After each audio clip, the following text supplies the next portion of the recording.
আল্লাহ এনাদের প্রত্যেককে তুমি বেহেশতের ফয়সালা করে দাও। ইয়া আল্লাহ তুমি মেহেরবানি করে আমাদের দোয়াকে তুমি কবুল করো। ইয়া আল্লাহ আমাদের দোয়াকে কবুল করো।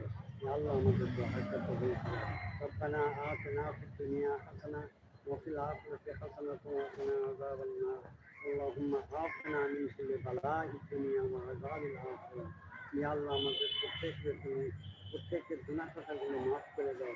ঈমানের সাথে আমাদের মৃত্যু নসিব করে দাও এবং আমাদের প্রত্যেকের ঈমানকে তুমি মজবুত করে দাও। ইয়া আল্লাহ আমাদের প্রত্যেককে হজ করার তৌফিক তুমি দান করে দাও। আল্লাহ যারা এখন হজ করতে বারবার কাজে দাও তৌফিক তুমি দান করে দাও। ইয়া আল্লাহ আমাদের প্রত্যেকের শরীরকে তুমি সুস্থ রাখো যাতে নাকি তোমার ইবাদত বন্দেগী বেশি বেশি করে করতে পারি।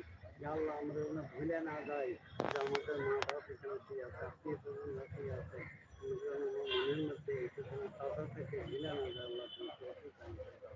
ইয়া আল্লাহ এনাদের প্রত্যেকের জন্য তুমি বেহেশতের ফয়সালা করে দাও। প্রত্যেকের তুমি বেহেশত ওয়াজিব করে দাও, দুজককে হারাম করে দাও। ইয়া আল্লাহ প্রত্যেকের তুমি বেহেশতের বাসিন্দা বানিয়ে দাও। ইয়া আল্লাহ প্রত্যেকের কবরকে তুমি বেহেশতের বাগান বানিয়ে দাও। আল্লাহ ইয়া আল্লাহ তুমি আমাদের দোয়াকে কবুল করো। ইয়া আল্লাহ আমাদের দোয়াকে কবুল করো। ইয়া আল্লাহ আমাদের আত্মীয় এনাদের আত্মীয় স্বজনদের যেখানে যে হালাতে